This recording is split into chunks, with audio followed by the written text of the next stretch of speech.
There was a moment centuries ago when the world turned on an axis so quietly that most people did not notice. No revolution announced it, no king declared it, no battle marked its beginning. But in the English countryside, where common lands had been shared for generations, fences began appearing. Woods where villagers had gathered firewood were suddenly private property. Fields that had fed entire communities now belonged to single landlords, who measured value not in bushels of grain but in pounds sterling, in profit, in the cold arithmetic of accumulation. The people who woke to find themselves on the wrong side of those fences could not have known they were witnessing the birth of something that would reshape every corner of human existence. They knew only that the old ways were ending, that survival now required selling the only thing they had left, their labor, their time, their bodies, to those who owned the means of making things, growing things, producing the wealth that would flow upward into fewer and fewer hands, while the many worked harder for less and called it freedom. This was capitalism arriving, not as theory but as lived experience, as enclosure and eviction, as the transformation of human relationships into economic transactions, as the slow, inexorable process by which everything, absolutely everything, would eventually carry a price tag. Land that had been held in common became private. Labor that had fed families became a commodity. Even time itself was divided into units that could be bought and sold, measured and monetized, transformed from the rhythms of seasons and sunlight into the mechanical ticking of factory clocks that told workers when to start, when to stop, when to eat, when to sleep. Tonight, we trace this transformation not through economic theory or abstract principles, but through the lives it touched, the worlds it unmade, the futures it promised, and the costs it extracted. We watch as capitalism spread from those English fields to factories in Manchester, to plantations in Virginia, to mines in the Congo, to financial centers in New York and London and Hong Kong, until there was nowhere left outside its logic. No human activity that had not been touched by the imperative to accumulate, to grow, to turn everything into profit or perish in the attempt. This is not a story with heroes and villains, though both appear. It is a story about systems, about how humans organize their collective life, about the choices made and the alternatives abandoned, about what we gained and what we lost, when we decided, or had decided for us, that the market should govern not just our economies, but our very souls. Before we begin this journey through the world that capitalism built, a gentle invitation. If these explorations of how we came to live as we do bring you clarity, comfort, or simply good company in the quiet hours, consider allowing this channel to become part of your nightly ritual. A like, a subscription, these small gestures help other seekers of understanding find their way here. And in the comments below, share with us which other forces, which other transformations you would like us to examine together as the night deepens around us. Now, settle into comfort. Let the day's concerns fade. We are about to walk through centuries of change, through the moments when the world became modern, when ancient ways of living gave way to something unprecedented, something that would promise abundance while creating new forms of scarcity, that would connect the globe while isolating individuals, that would make possible technologies beyond imagination while threatening the very planet that sustained us all. The morning came, as it always had, pale light spreading across fields that had known the same rhythms for longer than anyone could remember. In a village whose name has been lost to time, somewhere in the English Midlands, a woman named Margaret rose before dawn to milk the cow that grazed on the common land at the edge of the settlement. The cow was not hers, not exactly, but she had the right to graze it there, a right that belonged not to her as an individual, but to her as a member of the community. A right so old it seemed to predate memory itself, as natural as the seasons or the movement of stars. She walked the familiar path through morning mist, her feet knowing the way without thought, past the strip of field her family worked, past the cluster of cottages where her neighbors still slept, toward the open land where villagers had grazed their animals and gathered firewood and cut peat for fuel since before the Normans came, before the monasteries rose, before anyone living could remember a time when these lands were not shared, not held in common for the use of all. The cow followed placidly, used to this routine, the simple, predictable movement between barn and pasture that had structured her days and Margaret's for years. But this morning was different. This morning there were men on the common land. They worked methodically, rhythmically, driving stakes into earth that had never been marked, stretching rope between posts, beginning the work of drawing lines where no lines had existed before. Margaret stopped, her hand still on the cow's rope, watching as the men moved across the landscape like surveyors, like cartographers, like people who saw the land not as a living community, but as abstract space to be measured, divided, claimed. She recognized one of them, Thomas, a man from the village who had always seemed restless with the old ways, who had traveled to London and come back changed, speaking of opportunity and improvement and the waste of letting land lie idle when it could be made productive. He did not meet her eyes as she approached. The other men were strangers, hired labourers who worked for Lord Ashford, the landowner whose estate bordered the village commons. They were building a fence. Margaret asked what they were doing, though she already knew, had heard the rumours in recent months, but had not quite believed them because belief would mean accepting that the unthinkable was becoming real. Thomas explained, still not looking at her, using words he had clearly practiced, words about agricultural improvement and increased yields, and the Lord's legal right to enclose his lands. His lands. Margaret felt something cold settle in her chest. These had never been his lands. They had been common lands, held by the community under rights that went back centuries, rights that were written in custom and usage and collective memory, even if they were not written on parchment with seals and signatures. But parchment and seals and signatures, it turned out, mattered more than custom when lawyers got involved, when landowners sought profit in the new markets opening for wool and wheat, when the old reciprocal obligations that had bound lord and peasant began to dissolve in the solvent of cash and commodity exchange. Lord Ashford had gone to court.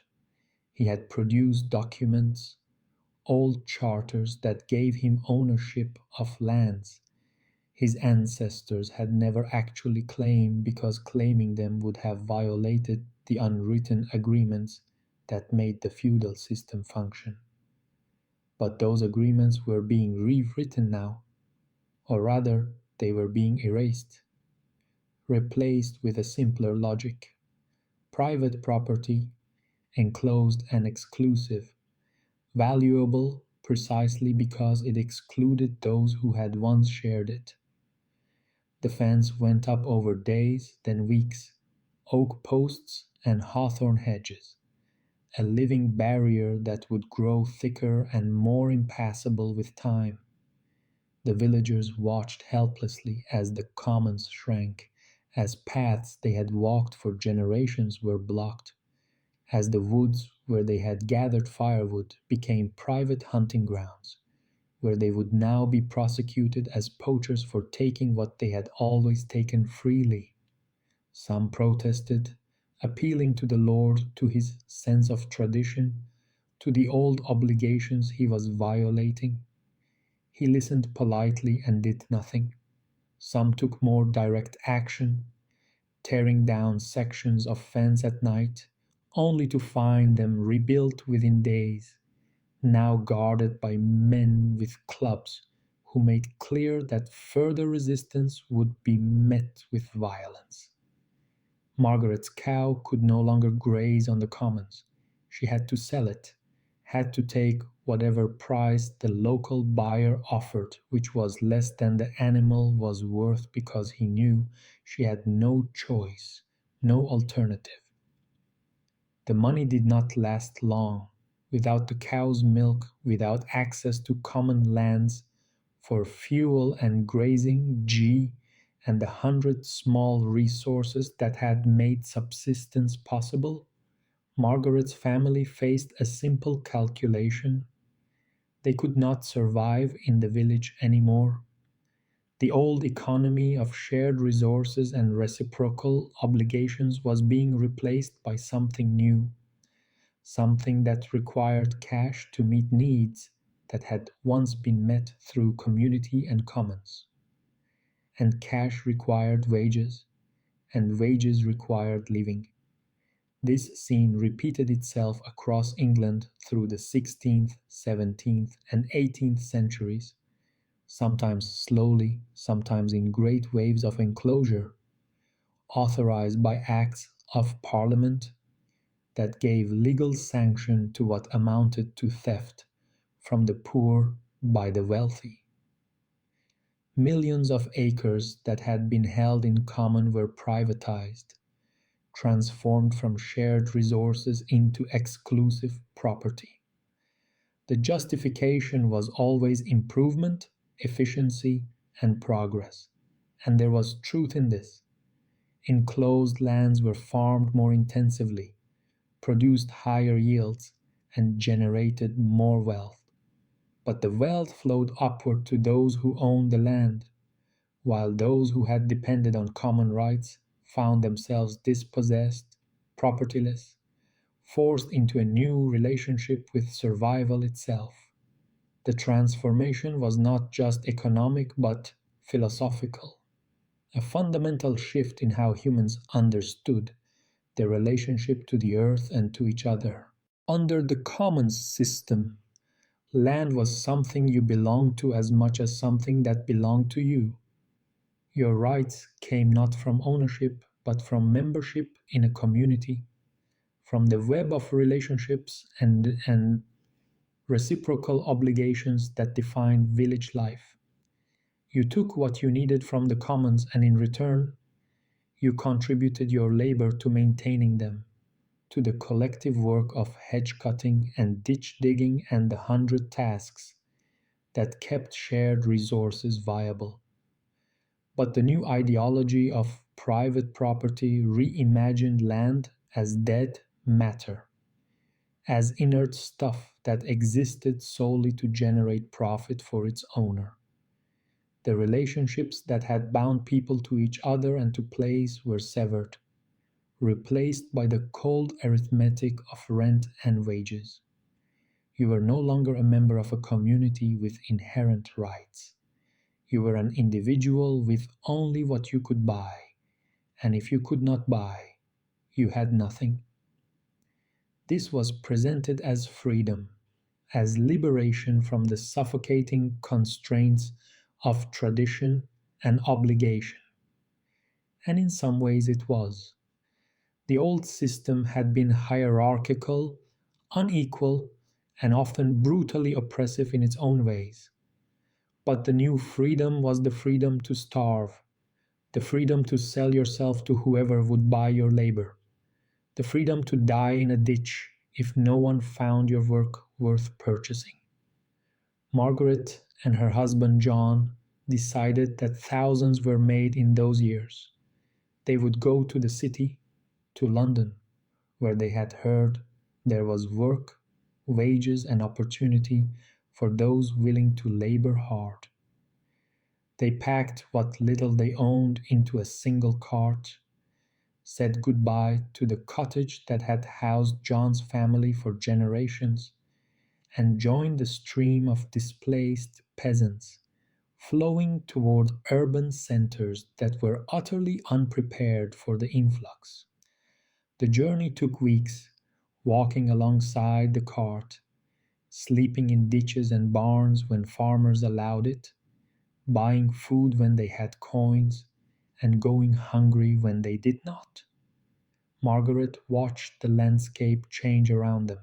More fences everywhere, more land enclosed and cultivated according to the new intensive methods, fewer people visible in fields that had once been worked communally.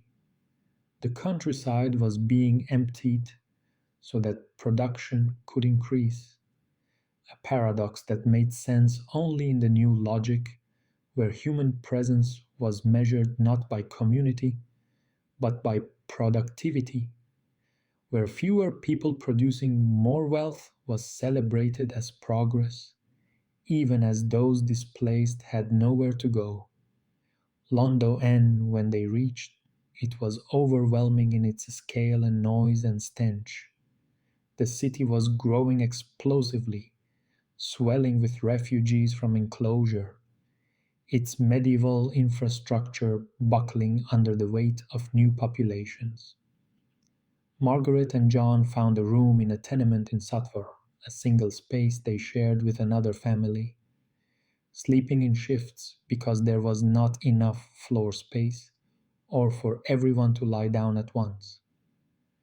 The rent consumed most of John's wages from the first job he found, hauling coal from barges on the Thames, work that broke his back and left him coughing black phlegm into rags that Margaret washed in river water that was itself filthy with the waste of 1 million people. This was freedom. This was the liberation that enclosure had promised. Freedom from the land, from community, from the old obligations and certainties. Freedom to sell your labor or starve. Freedom to compete with thousands of others as desperate as yourself for work that paid barely enough to survive. Freedom to watch your children grow stunted in airless rooms, to bury them when dysentery or cholera swept through neighborhoods where clean water was a luxury and sewage ran in open gutters. But something else was happening too, something that the architects of enclosure had not fully anticipated. By separating people from the land, by forcing them into cities, by making them dependent on wages, the process was creating a new kind of human being, the proletariat, people who owned nothing but their labor and had nothing to lose but their chains.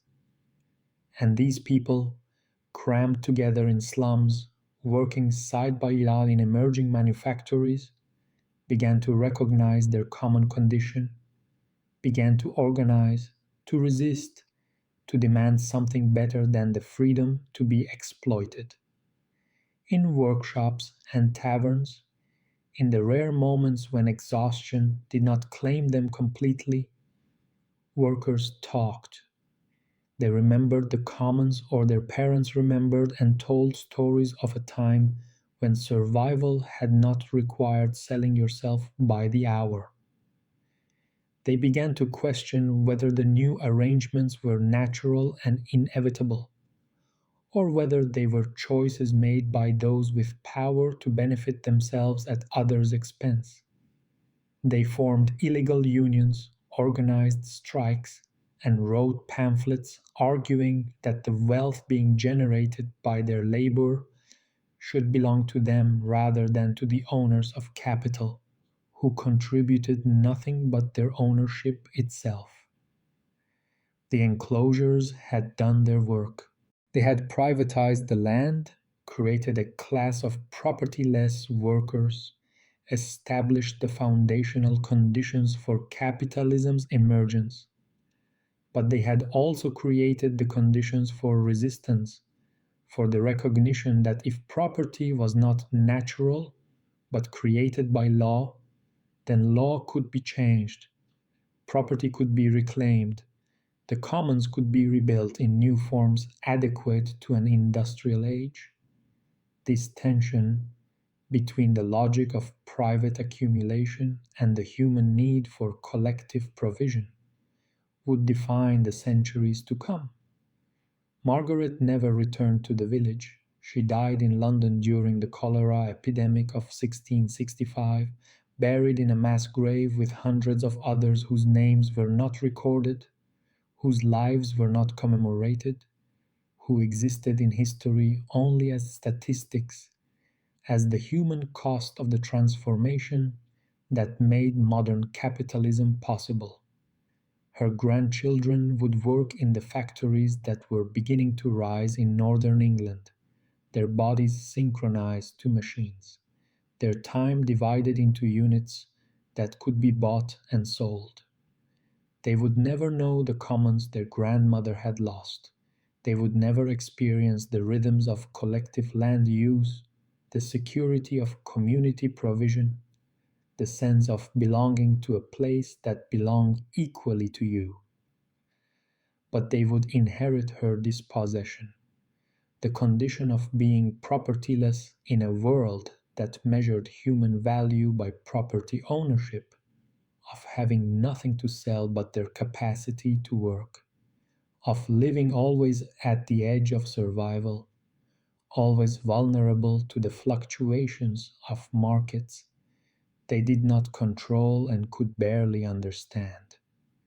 There they would inherit a world where everything had a price and nothing had intrinsic value beyond its exchange value, where relationships were mediated by money and status measured by accumulation, where the old bonds of reciprocity and obligation had been replaced by the cold impersonality of contract and wage.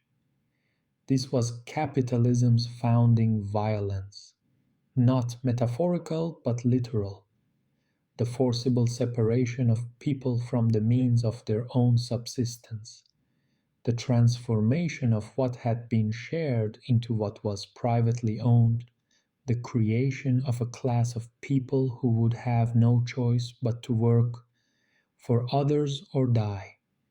It was presented as progress, as the inevitable march of history toward greater productivity and wealth. And wealth did increase, production did expand, but the costs were borne by people like Margaret, who lost their commons and gained only the freedom to be exploited, who were told they were now individuals responsible for their own fates, when the very conditions that made individual survival possible had been stripped away. The fences stood, and behind them the enclosed lands produced more wool, more grain, more wealth that accumulated in fewer and fewer hands, while the many who had once shared common resources now competed for wages that barely sustained life. The villages emptied, the cities swelled, and the world that was being born, the capitalist world that would eventually encompass the globe, was built on this foundation of dispossession, on the transformation of collective rights into private property, on the creation of scarcity where abundance had been shared, on the reduction of human beings to labor power whose value was determined solely by its contribution to profit. The sun set over the enclosed fields. And in the growing darkness, a new world was taking shape, one that would promise unprecedented material abundance while creating new forms of poverty, that would connect continents while atomizing communities, that would make possible wonders of technology and comfort while requiring the sacrifice of everything that could not be quantified, commodified, bought, and sold. The commons were gone, their memory fading with each generation that knew only the enclosed world, only the logic of private property and market exchange, only the freedom that meant the freedom to compete or perish. But the longing for commons, for shared provision, for collective security, for relationships not mediated by money, this would persist, surfacing in every movement that questioned whether capitalism's arrangements were natural or merely powerful, whether the world had to be organized around private accumulation or could be reimagined according to different principles, whether the fences that had gone up could ever come down, and what we might build together if they did. The sound reached you first, before you saw anything, before the building itself came into view through the morning haze, a mechanical roar, constant and inhuman, the thunder of hundreds of looms operating in synchronization, punctuated by the rhythmic clash of metal on metal, the hiss of steam, the grinding of gears that never stopped, never rested, that ran through the night and into dawn and through the next day, in an endless cycle that knew nothing of seasons or sunlight or the rhythms that had governed human work for all of history until this moment. Samuel was 12 years old when he first walked through the gates of Arkwright's cotton mill in Manchester, his hand held by his mother, who was trying not to cry, trying to maintain the composure that survival required. The year was 1802, and England was transforming from an agricultural nation into something never before seen on earth, an industrial power whose wealth would be built on coal and iron and cotton, and on the bodies of people like Samuel who would tend the machines that were revolutionizing production while revolutionizing what it meant to be human, to work, to live in time. Inside, the noise was physically painful. An assault on senses evolved for the relative quiet of fields and forests and village streets. Samuel could not hear his own thoughts, could not hear his mother's final instructions, could only see her mouth moving as she bent to his level, her face tight with the knowledge of what she was leaving him to, the necessity that had brought them here. The simple brutal calculation that his wages, tiny as they were, meant the difference between the family eating or not eating, between keeping their room in the tenement or joining the thousands who slept in doorways and under bridges. The overseer, a man named Barrett with a face like weathered stone, led Samuel to his station. The job was simple enough in concept, though exhausting in execution. He would crawl beneath the spinning machines to gather the cotton fibers that fell through, the waste that could be collected and reused. The space beneath the looms was tight, barely enough room for a small boy to move, and the machines never stopped, their mechanical arms moving with indifferent precision inches above his head, any moment of inattention potentially fatal if he raised at the wrong instant. The shift was 14 hours, beginning at 5 in the morning and ending at 7 in the evening, with a single break of 30 minutes for a meal of bread and whatever thin soup the mill provided. Samuel learned quickly that the machines set the rhythm of everything, that his body had to synchronize to their pace, that there was no working slowly when you felt tired, no pause when your muscles screamed for rest. The mechanical looms did not tire. They did not need water, food, or sleep. They simply operated at the speed they were designed for, and humans had to match that speed or be replaced by someone who could. By the end of the first day, Samuel could barely stand. His back ached from crawling, his knees were bruised and bleeding, and his hands were cut from the rough cotton fibers. The noise had given him a headache that pounded behind his eyes like a second heartbeat. But he had earned 3 pence, coins his mother took with gratitude and guilt in equal measure, knowing they were bought with her son's childhood, with hours he should have spent playing or learning or simply being young. Hours that were instead being fed into machines that would never thank him, never acknowledge his existence except as a function they required. The weeks blurred together. Samuel's body adapted in the ways bodies do, growing calloused and hardened, learning to function on minimal sleep and inadequate food. He made friends among the other child workers, formed bonds based on shared suffering, and performed small acts of kindness that made the unbearable slightly more bearable. A girl named Annie, who was 10, worked the station next to his. She sang sometimes, songs you could not hear over the machinery, but could see in the movement of her lips. Small rebellions of beauty against the mechanical ugliness surrounding them. Winter came, and the mill was freezing, the stone floors ice cold beneath bare feet, the air filled with cotton dust that got into lungs and stayed there, causing the cough that every mill worker developed, the deep, racking cough that woke you at night and left blood on your handkerchief and slowly, over the years, killed you as surely as any accident. But the machines were warm, their mechanisms generating heat, so children pressed against them between tasks, accepting minor burns in exchange for moments of warmth, making the calculations that capitalism required everyone to make, trading one form of suffering for a slightly lesser form. The accidents were frequent enough to be routine, unusual enough to still carry horror when they happened. A boy lost his hand when it caught in a loom's mechanism.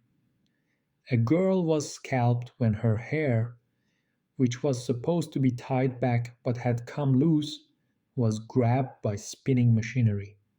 The overseers would stop the machines long enough to extract the injured, would sometimes send for a doctor if the injury seemed survivable, would restart production within minutes, because every minute the machine stood idle was profit lost, was and unacceptable to the mill owners who visited occasionally. Well-dressed men who walked through the factory floor with handkerchiefs over their noses against the smell and the dust, who nodded approvingly at production numbers and left, without speaking to the children who produced them. Samuel saw these men and felt something he could not yet name, a sense that the relationship between his labor and their wealth was not natural or fair, that somewhere in the exchange of his 14 hours for 3 pence there was a mathematics that did not add up, that favored the some at the expense of others in ways that the words freedom and opportunity, which he sometimes heard in speeches and sermons, did not adequately explain. But he was 12 and he was exhausted, and thinking took energy he needed for surviving. So these inchoate resentments remained unformed, feelings without language, seeds that would only grow later when he was older and had encountered The words exploitation and surplus value and class consciousness. The mill owners spoke a different language, the language of improvement and progress, and the inevitable march toward a more prosperous future. And they were not entirely wrong. The cotton mills of Manchester were producing fabric in quantities that would have been impossible under the old cottage industry system, where individual weavers worked at hand looms in their homes at their own pace.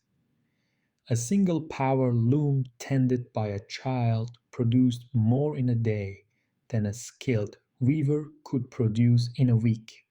The cost per yard of fabric was falling dramatically, making cotton cloth available to working people who had previously worn wool and leather that lasted for years, because replacement was expensive. This was capitalism's central promise: abundance through industrialization, the application of machinery and scientific principles to production, and the replacement of traditional methods with modern efficiency. And the promise was being fulfilled. England was growing wealthy, fortunes were being made.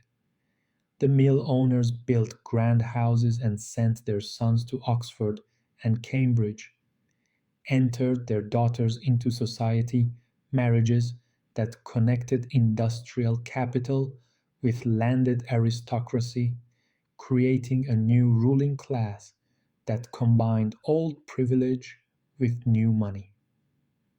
But the abundance was not shared.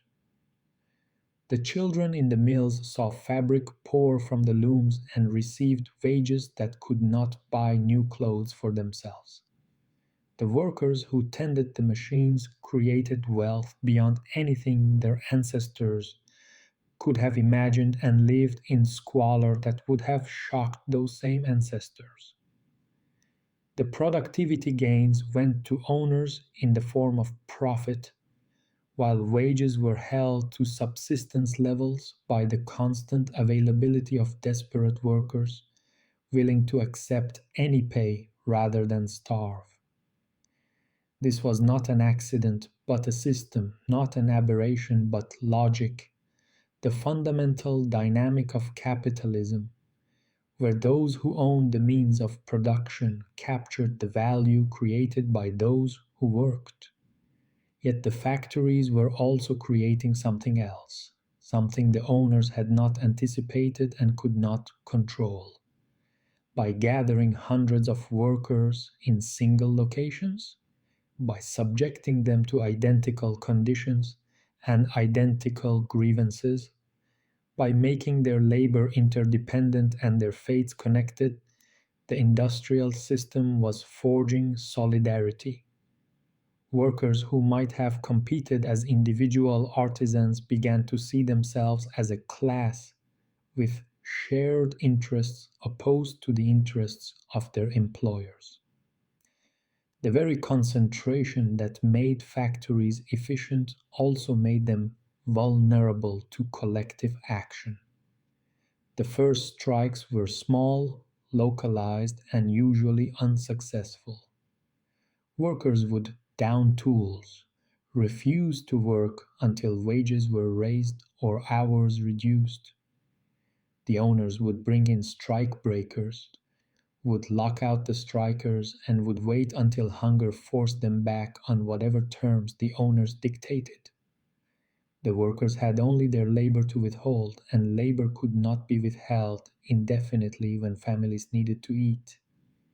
But each strike, even in failure, taught lessons in organization, in the need for funds to sustain workers during walkouts, in the importance of secrecy and solidarity, in the recognition that isolated individual action meant nothing, while collective action, even when defeated, demonstrated power. By 1824, when Samuel was in his 30s, still working in mills though his body was breaking down from decades of labor, the trade union movement was emerging from illegality into semi legality, workers forming combinations to bargain collectively with employers. Samuel joined the Spinners' Union, attending secret meetings in pub backrooms where men spoke carefully about their rights, about the value of their labor, about the possibility of a world where workers had some say in the conditions of their work and some share in the wealth they created. These meetings were dangerous. Employers blacklisted known union members. Police infiltrated the organizations. The law remained ambiguous, sometimes tolerating unions, sometimes prosecuting them as conspiracies in restraint of trade. But the movement grew because the alternative was unacceptable, was continuing to accept that your entire life would be consumed by machines that cared nothing for you, that you would work until your body gave out and then die in poverty, despite having created fortunes for others. The theoretical justifications for capitalism spoke of voluntary exchange, of workers freely choosing to sell their labor to employers in mutually beneficial transactions. But standing in factory gates at dawn with hundreds of others desperate for work, watching employers select the strongest and turn away the rest, accepting whatever wage was offered because the alternative was watching your children starve. This did not feel like freedom. It felt like coercion by circumstance, like the freedom of the propertyless to accept exploitation or die. The machines kept running, indifferent to these philosophical questions, indifferent to the human cost of the wealth they generated. New technologies emerged constantly, each promising to reduce labor costs further, to replace skilled workers with machines and machines with better machines, creating a treadmill where workers had to constantly adapt to new systems that made their old skills obsolete and their bargaining position weaker. The Luddites had tried to resist this in the 1810s, breaking machines in desperate attempts to preserve traditional livelihoods. They were hanged for it because property, even property that destroyed lives, was sacred in ways that lives themselves were not. By mid century, the industrial system had proven its productivity beyond doubt. Britain was the workshop of the world, its factories outproducing all rivals, its manufactured goods flooding global markets, its wealth accumulating in ways that funded empire and infrastructure and the grand monuments of Victorian prosperity. But that prosperity was purchased with the health and lives of workers like Samuel, who at 50 looked 70, whose lungs were destroyed by cotton dust, whose back was permanently bent from decades of labor in unnatural positions, who had given everything to the machines and received in return just enough to survive, but never to thrive, never to rest, never to experience the leisure and comfort that his labor had made possible for others. The bargain of industrial capitalism was now clear: unprecedented productivity in exchange for the transformation of humans into instruments of production. Abundance for some was built on the sacrifice of many, wealth beyond imagination coexisting with poverty beyond dignity. And the question that would haunt the next 2 centuries was already forming in the minds of workers who gathered in union halls and radical reading rooms. Did it have to be this way? Was this bargain necessary, or was it simply the arrangement that benefited those with power? Could the machines serve human flourishing rather than requiring human sacrifice? Could abundance be shared rather than hoarded? Could work be organized to enhance life rather than consume it?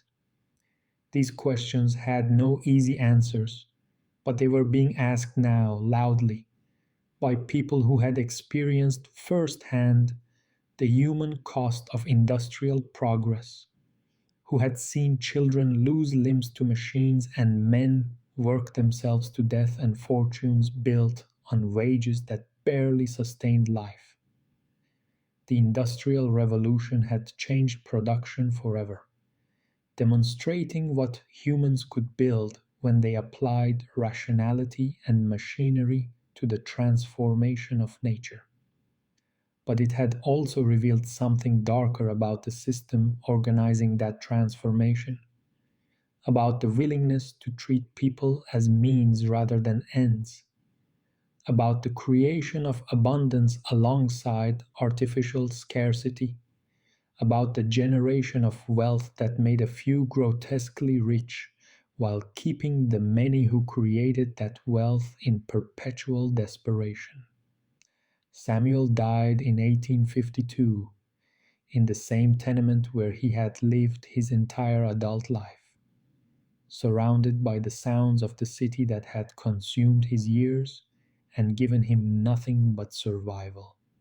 His children worked in factories, as would his grandchildren, generation after generation, feeding themselves into the industrial machine that was remaking the world, and far away, in comfortable homes that his labor had helped build, the mill owners counted their profits and spoke of the miracle of industrialization, of the benefits of free enterprise, of the rising tide that lifted all boats, seeing only the abundance they enjoyed and not the human wreckage that made it possible, not understanding or not caring that the machine age they celebrated was built on the bodies of people whose names they never learned and whose suffering they never witnessed, because the system kept them comfortably distant from the sources of their wealth.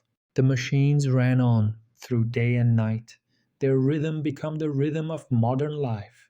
Their logic became the logic of capitalism itself. Produce, accumulate, expand, never rest, never question whether the pace was sustainable or the cost too high. Simply move forward toward greater productivity and higher profits, transforming everything in their path, making the world modern whether the world wanted it or not, whether the people living through the transformation survived it or not, because survival, in the end, was a personal responsibility. And if you could not keep pace with the machines, there were always others willing to try. The ship rocked gently in the harbor at Liverpool, its hold being loaded with goods that represented the pinnacle of English manufacturing: cotton textiles from Manchester mills, iron tools from Birmingham forges, pottery from Staffordshire kilns, all destined for markets across the Atlantic and beyond. The year was 1780, and Britain was building an empire not just through military conquest, but through trade, through the systematic integration of distant lands into economic networks that would funnel wealth toward the imperial center while extracting resources and labor from the periphery. But before the ship could sail laden with manufactured goods, it had to complete the first leg of a journey that would define capitalism's global expansion. The cargo being loaded now was different from the textiles and tools that would fill the hold on the return voyage. These were trade goods destined for the West African coast: rum, firearms, metal goods, cheap manufactured items that would be exchanged not for raw materials, but for human beings, for enslaved Africans who would be packed into the ship's hold for the Middle Passage, the horrific crossing to Caribbean plantations, where they would be sold and set to work producing the sugar and cotton that would enrich English merchants and feed English factories.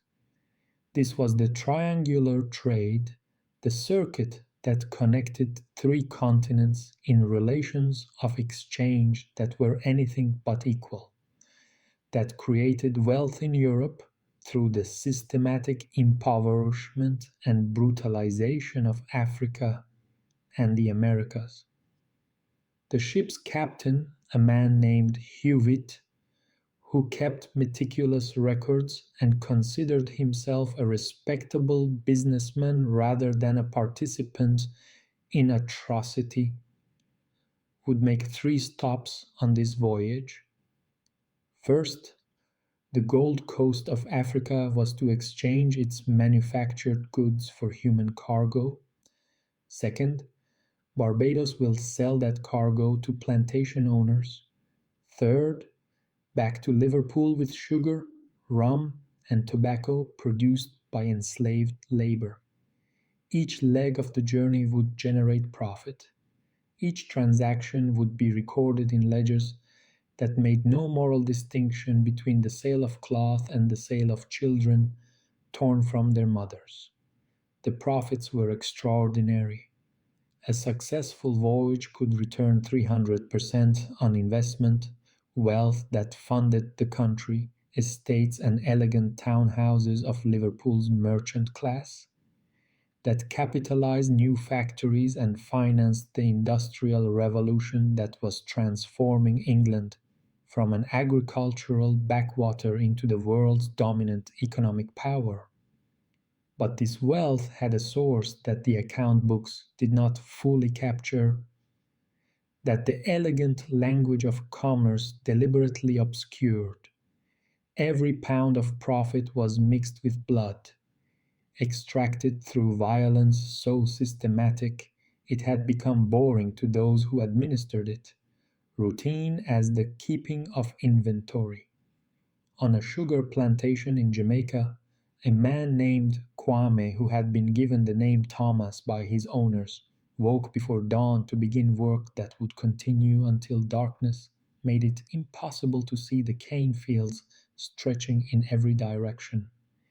Acres of green that represented fortunes for men in London who had never set foot on this island, who knew slavery only as an accounting category, a necessary input in the production of commodities that sweetened British tea and generated returns that exceeded any other investment available. Thomas was 30, though he looked 50. His body aged prematurely by labor that extracted everything and gave back only enough to keep him marginally functional. He had been born in what is now Ghana, had been captured in a raid when he was 12, had survived the Middle Passage, though half the people chained beside him had not, had been sold and resold until he ended up here, on a plantation that processed human beings as efficiently as it processed sugarcane, that calculated optimal nutrition levels to maximize work output while minimizing costs, that employed overseers who used whips with the casual efficiency of craftsmen who understood their tools. The work was back-breaking and endless, cutting cane in heat that made breathing difficult, loading it onto carts that had to be filled and emptied and filled again, feeding it into mills where it was crushed to extract the juice that would be boiled and refined into the white crystals that English consumers purchased without thinking about the hands that had harvested the cane or the backs scarred from whips that enforced the pace required for profitability. Thomas worked alongside dozens of others, their movements synchronized by necessity and overseen by men on horseback who tracked productivity and punished slowness with violence that left permanent marks.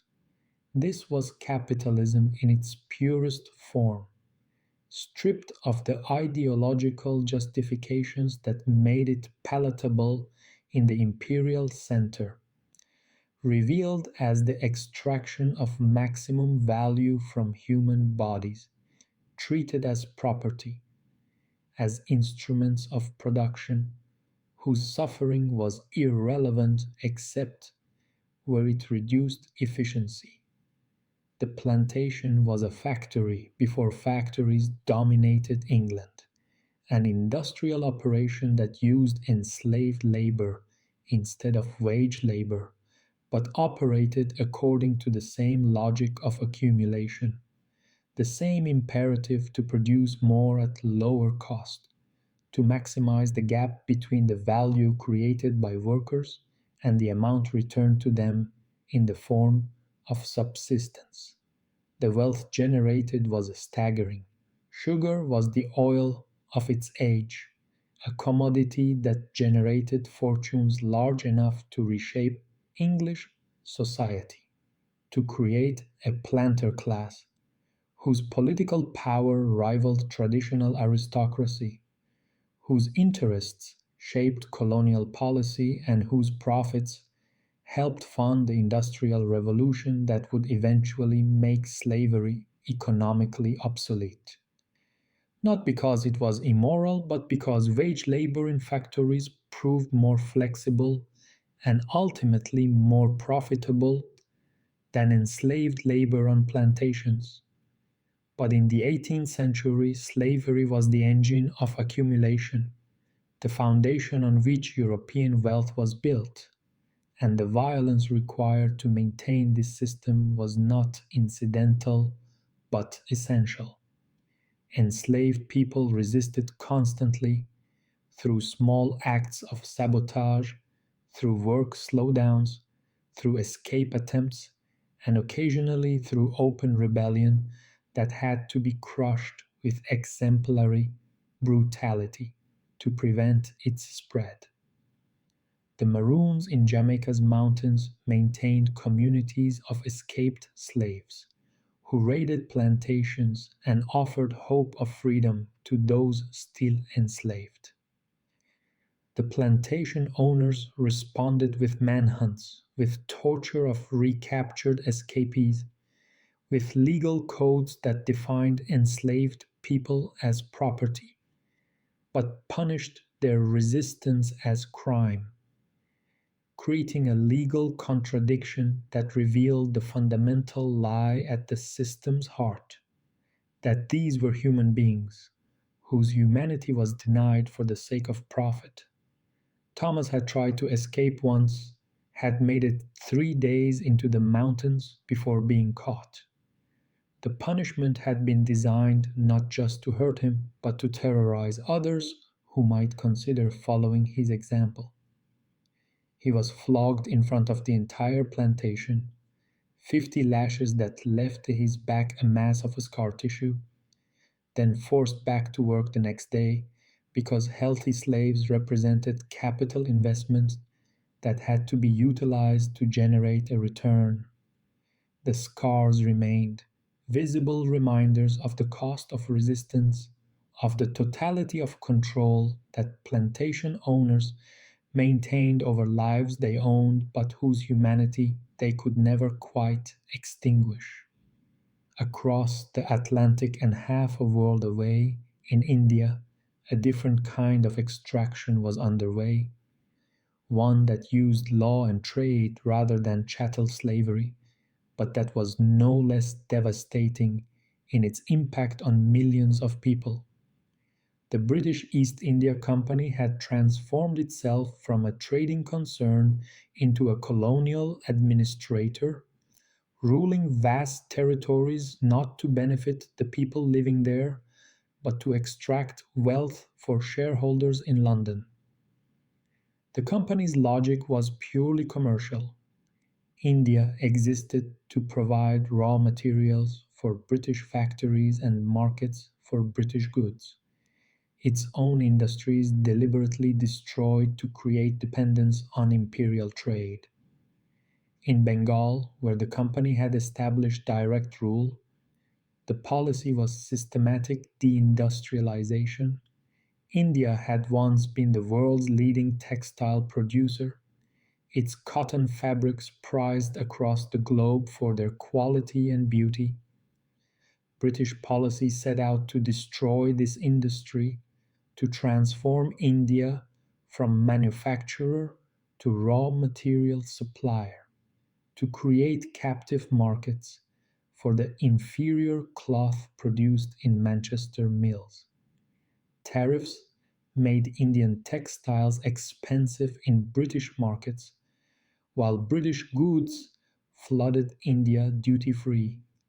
Weavers who had practiced their craft for generations found themselves without buyers, their skills made obsolete not by superior competition but by colonial policy designed to benefit English industry at Indian expense. The famine came in 1770, killing an estimated 10 million people in Bengal alone. The company's policies had required farmers to grow cash crops for export rather than food for local consumption, had extracted such high taxes that reserves for bad years had been depleted, and had maintained exports of grain even as people starved because contracts with English merchants had to be honored and shareholders expected returns. The famine was treated by company officials as an unfortunate event, but not one that should interrupt profit taking.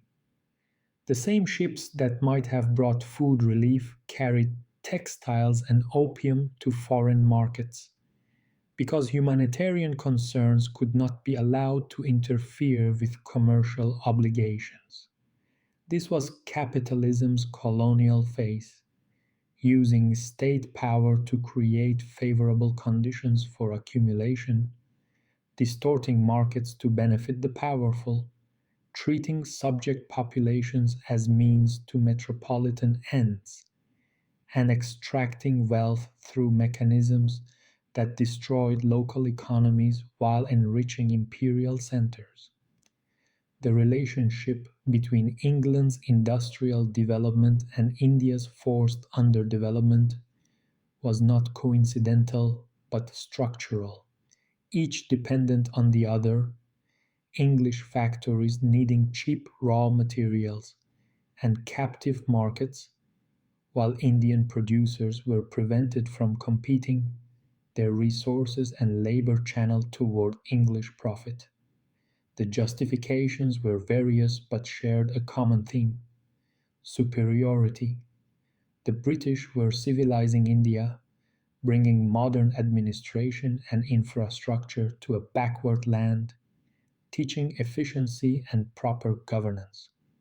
That this civilization required impoverishing millions, that the infrastructure served extraction rather than local development, that the governance privileged English interests over Indian welfare, these facts were elided in official narratives that presented colonialism as a burden nobly borne rather than exploitation ruthlessly pursued. The racism required to maintain these fictions became embedded in imperial culture, in representations of colonized peoples as childlike and in need of guidance, as lazy and requiring discipline, as fundamentally different in ways that justified their subordination. In Congo, the violence was even more naked, so extreme that it shocked a European public that had grown accustomed to colonial brutality. King Leopold II of Belgium had claimed the territory as personal property, a private colony run not by the Belgian state but by Leopold himself through a commercial company that extracted rubber and ivory with forced labor that amounted to slavery in all but name. Villages were required to meet rubber quotas, with failure punished by amputation. by the taking of hostages, and by massacres designed to terrorize populations into compliance. The stories that emerged from Congo were almost too horrific to believe. Baskets of severed hands presented as proof that bullets had not been wasted, that each shot had killed a human being, because ammunition was expensive and had to be accounted for. Villages burned, populations halved, forests stripped of rubber vines that would take years to regenerate. Ecological and human devastation on scales that served no purpose except the accumulation of wealth for a king who never visited the territory he was destroying, who spent his rubber profits on grand buildings in Brussels and mistresses in Paris, while millions died in jungles they could no longer escape because the violence was everywhere, total, inescapable. The death toll was impossible to calculate precisely, but estimates ranged from 5 to 15 million people killed directly through violence or indirectly through starvation and disease that resulted from the destruction of subsistence economies and the forced labor that left no time or energy for growing food or maintaining communities. This was genocide in service of profit, the reduction of human beings to obstacles or resources depending on whether they could be made to produce rubber. The application of industrial efficiency, not just to production but to killing, to the systematic elimination of populations that resisted or could not meet the insatiable demands for commodities that European markets consumed without knowing or caring about their origins. The resistance, when it came, took forms that colonialism had tried to make impossible. Maroon communities in the Caribbean that maintained freedom at the edges of the empire. Sepoys in India who rebelled against company rule in 1857, briefly threatening British control before being crushed with reprisals that killed thousands. Congolese villages that hid in forests, that sabotaged rubber collection, that maintained their humanity through solidarity and memory, even as the colonial apparatus tried to reduce them to functions in an extraction machine. These resistances were mostly defeated, but they revealed something important, that the colonized never accepted their colonization as natural or inevitable, that consent was never given, that the global capitalist system was built not on voluntary exchange but on violence that had to be continuously renewed because it could never be legitimized. By the early 20th century, the colonial system had integrated the globe into a single economic network, with Europe at the center, and everywhere else arranged in hierarchies of exploitation and dependency. Raw materials flowed toward imperial centers. Manufactured goods flowed outward to captive markets. Profits accumulated in London, Paris, Amsterdam, Brussels, while the colonies that generated those profits remained impoverished, their resources extracted, their labor exploited, their development deliberately prevented because development would mean competition, and competition would threaten the advantages that colonialism existed to maintain. The wealth this system generated was not a side effect, but the purpose. European industrialization was funded by colonial extraction, by the slave trade's profits, by the plunder of India, by the rubber from Congo, and the sugar from the Caribbean, and the tea from Ceylon, and the countless other commodities extracted through violence and sold in markets that preferred not to know their origins.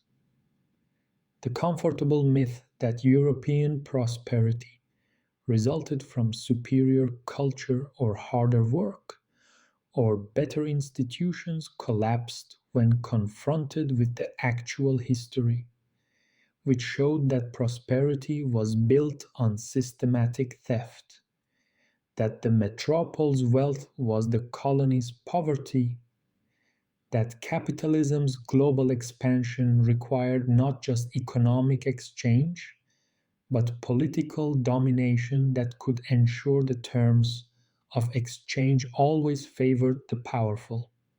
And yet the contradictions were visible even to those who benefited from the system.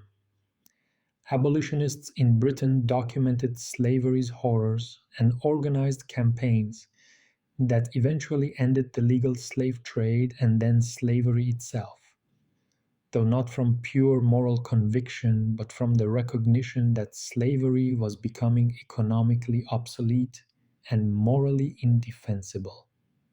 Colonial administrators in India noted that famines were growing more frequent and severe, that policies designed to extract wealth were destroying the very populations that created it, though reforms were always limited by the priority of profit over welfare.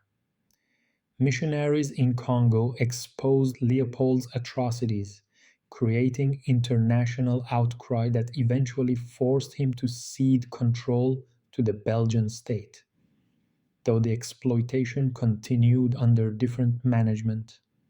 The global capitalism that emerged from these centuries of colonialism and slavery carried forward their logics even as their most extreme forms were abandoned. The relationships of dependence and exploitation persisted, repackaged as free trade and development aid, maintained through debt and structural adjustment rather than direct colonial rule, but serving the same function of channeling wealth from periphery to center, of keeping former colonies subordinate to former colonizers, of maintaining global hierarchies that ensured abundance in some places was built on scarcity in others. And the racism that had justified slavery and colonialism did not disappear when the formal systems ended. It persisted in the belief that poverty in the global south resulted from cultural deficiency rather than structural exploitation, that the underdevelopment of former colonies was their own fault rather than the intended result of colonial policy, that the desperate migrations from periphery to center were driven by individual choice rather than by the destruction of local economies through centuries of extraction. The colonial archive had closed, but its categories lived on, shaping how people understood global inequality, making it seem natural rather than constructed, inevitable rather than the result of specific historical processes that could have gone differently. As night settles over these histories of extraction and resistance, we are left with questions that have no easy answers. How do we account for wealth built on slavery? How do we understand development that was deliberately prevented? How do we live with the knowledge that the comfortable present of some was purchased with the suffering of others? That the global economy we inherited is not a neutral mechanism but a structure shaped by centuries of violence? That the poverty we see in former colonies is not accidental but functional, serving to maintain advantages that colonialism established and that capitalism perpetuates through different means? These questions deserve more than the reflection one chapter can offer, but they demand at least this much: the recognition that capitalism never existed only within national borders, that its global expansion required colonialism and slavery, that the wealth of Europe and North America was extracted from Africa, Asia, and Latin America through systems of violence that have left scars still visible in global inequality. The machine age needed raw materials. Empire provided them. The factories needed markets. Colonialism created them. The accumulation of capital required primitive accumulation on a global scale, the separation of entire continents from their own resources, and the transformation of colonized peoples into labor forces that enriched distant metropoles while remaining poor themselves.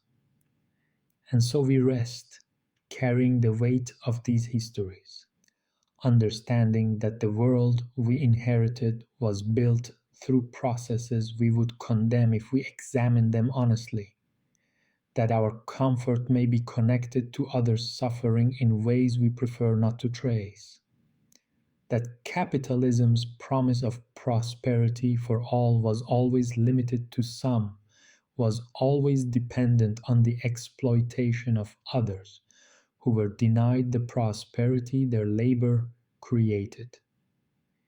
The night deepens, the histories remain, and tomorrow we continue asking how we live ethically in a world built on theft, whether repair is possible, and whether the systems that created these inequalities can be transformed into something more just. Sleep now, if you can. The dead cannot be resurrected, but they can be remembered. And in remembering, perhaps we find the will to build differently. The telegram arrived on a Tuesday afternoon in October 1929, delivered to a brownstone in Brooklyn where Arthur Morrison lived with his wife, Clara, and their two children. The message was brief, clinical in its language, devastating in its implications. His position at the brokerage firm had been terminated effective immediately. No explanation was necessary. Everyone understood. The stock market had collapsed, taking with it not just paper fortunes, but the entire architecture of confidence that had sustained the decade's prosperity. The belief that markets could only rise, that speculation was prudent investment, that the new era of permanent expansion had abolished the old cycles of boom and bust that had plagued capitalism since its beginning. Arthur sat at his kitchen table, the telegram between his hands, trying to understand how the world had changed so completely in a matter of days. The previous week, he had been a successful man, earning a salary that supported a comfortable middle class existence, that allowed Clara to stay home with the children, that funded piano lessons and summer vacations, and the small luxuries that marked respectability. Now he had nothing. The savings they had accumulated were invested in stocks that had lost 90% of their value. The job that had provided security was gone, and with it, the income that paid the rent, bought the food, and maintained the fragile stability they had built over years of careful planning and modest success. He was not alone. Across the city, across the nation, millions were receiving similar news, discovering that the prosperity they had believed was solid had been built on credit and speculation, on the assumption that growth would continue indefinitely, that the future would always be richer than the present. The crash revealed this as a fantasy. The wealth had been largely imaginary, numbers on ledgers that could disappear as quickly as they had appeared, leaving behind only the debts that were real, that could not be erased by market collapse, that would have to be paid or defaulted on with consequences that would ripple through the entire economy.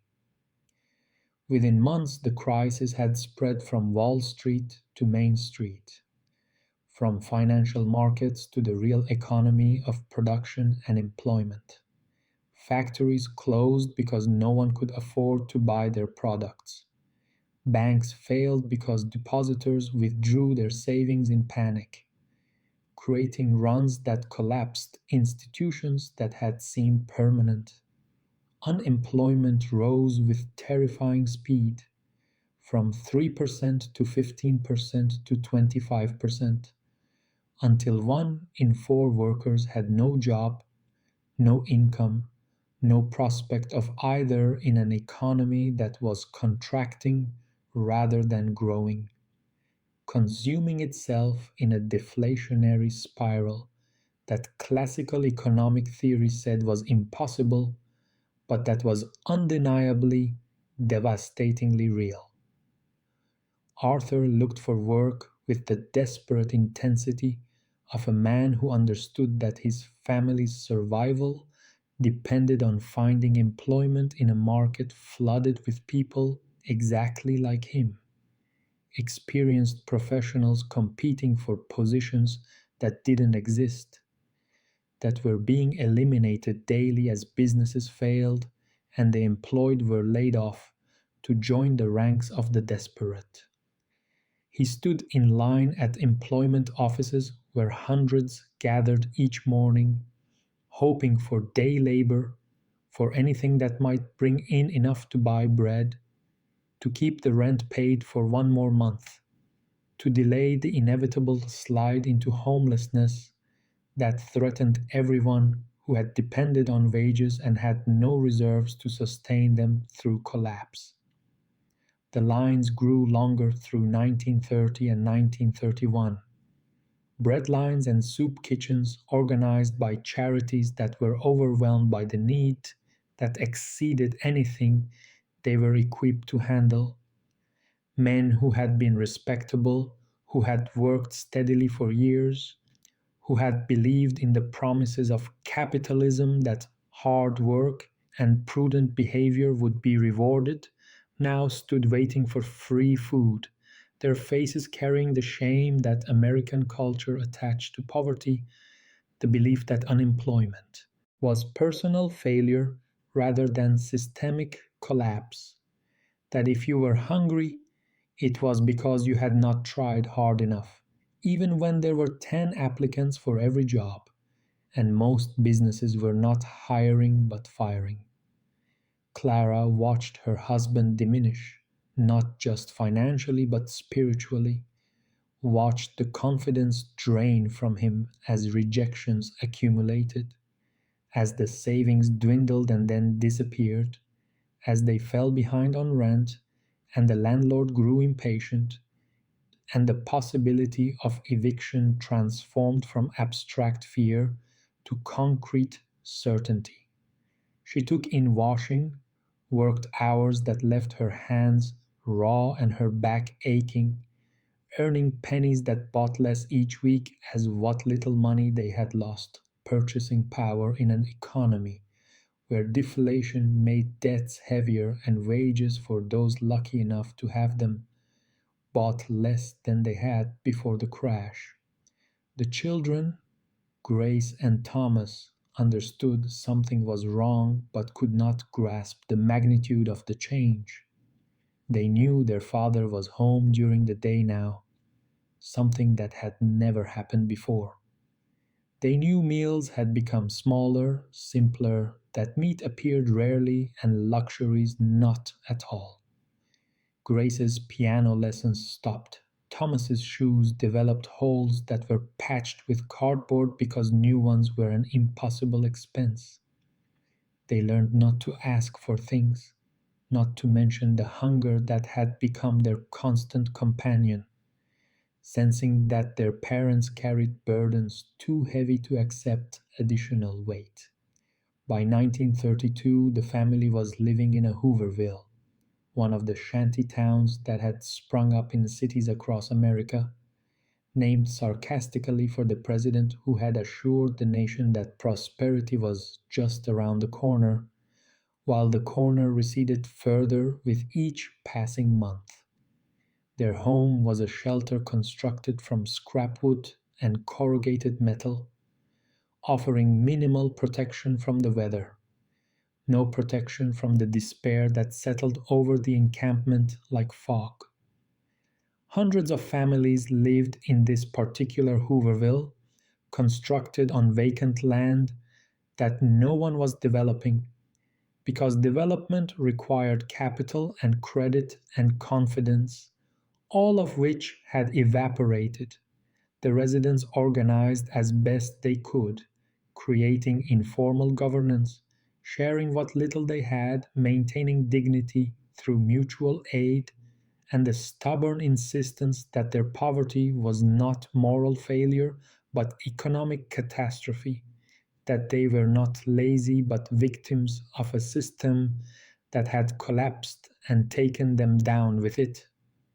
This recognition that the problem was structural rather than personal was the beginning of political consciousness, the understanding that individual effort could not solve collective crises, that capitalism's promise of prosperity through competition was revealed as fraud when the competition produced mass unemployment and the prosperity vanished like morning mist. Across the Atlantic, the crisis had taken different but equally devastating forms. In Germany, where the economy had never fully recovered from World War I, where reparations, payments, and hyperinflation had already traumatized the population, the Depression arrived like a final blow. Unemployment reached catastrophic levels. The middle class saw their savings destroyed for the second time in a decade. And in the desperation and anger, people turned to extremes, to communists who promised revolution and to fascists who promised restoration, to anyone who offered certainty in a world that had revealed itself as fundamentally uncertain, unstable, built on foundations that could not support the weight placed upon them.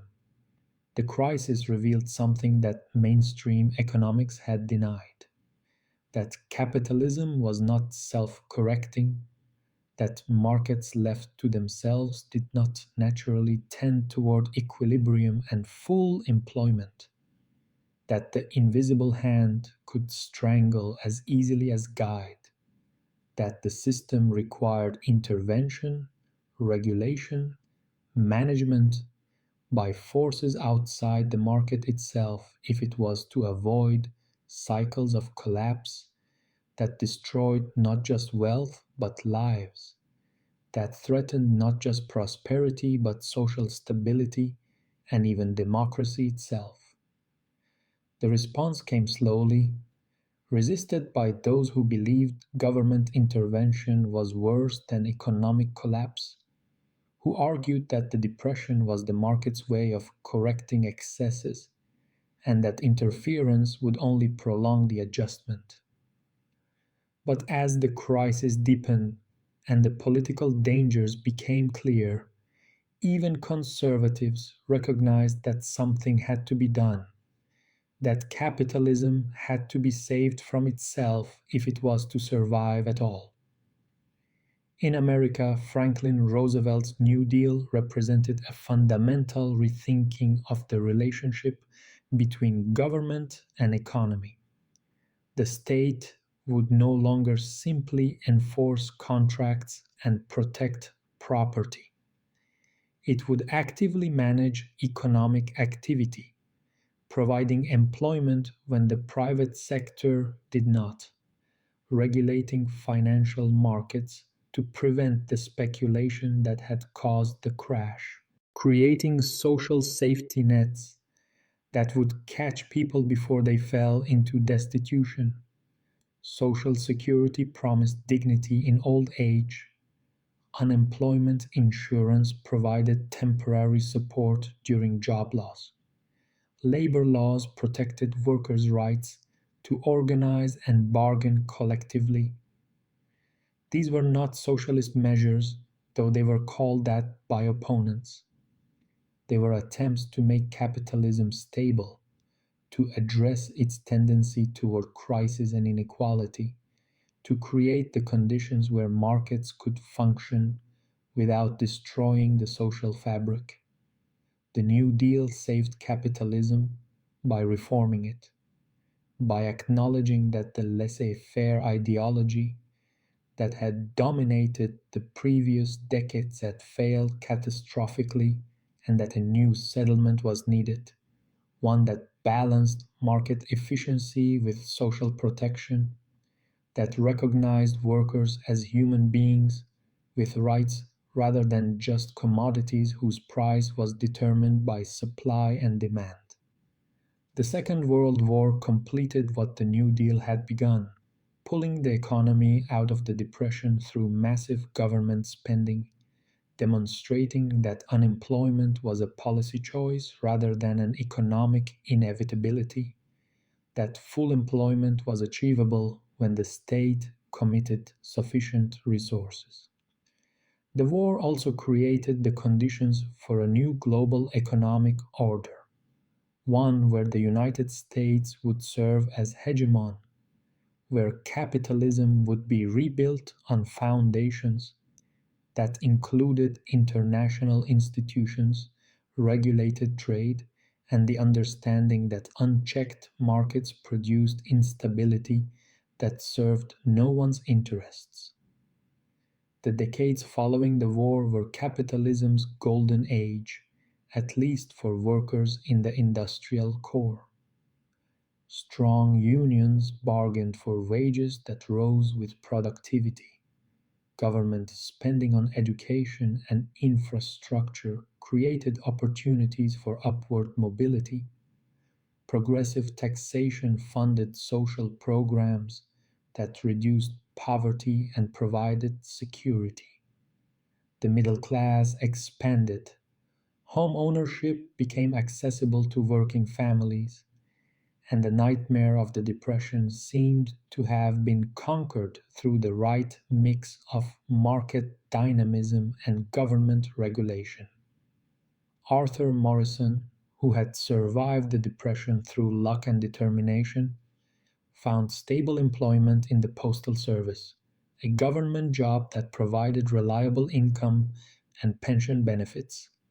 He and Clara moved from the Hooverville into modest housing, raised their children with the hope that the future would be better, that the suffering they had endured would not be repeated. Grace became a teacher, Thomas an engineer, both benefiting from public universities that made higher education affordable. The American dream seemed achievable again, not for everyone, but for enough people that the dream retained credibility. But the settlement that produced this prosperity was always contested, always under attack from those who had never accepted that capitalism needed taming, who saw regulation as oppression and unions as impediments to efficiency, who wanted to return to the market fundamentalism that had produced the Depression, but who believed the Depression had been an aberration rather than a revelation of capitalism's inherent instabilities. These forces waited for their opportunity, and in the 1970s, when the post war boom faltered and new economic problems emerged, they seized it. The crisis of the 70s was different from the Depression. Inflation rather than deflation was the problem. Economic growth slowed while prices rose, creating stagflation that Keynesian policies seemed unable to address. Profits fell as international competition increased, as the unique advantages America had enjoyed in the immediate post war period eroded, as Europe and Japan recovered and third world nations industrialized. Capital faced a choice: accept lower returns or break the post war settlement that had given workers power and security. They chose to break it.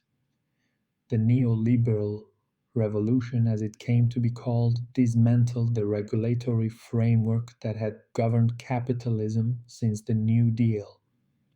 Unions were attacked, their power broken through legal changes and corporate strategies that made organizing nearly impossible. Financial markets were deregulated, allowing the speculation that had caused the 1929 crash to resume on even larger scales.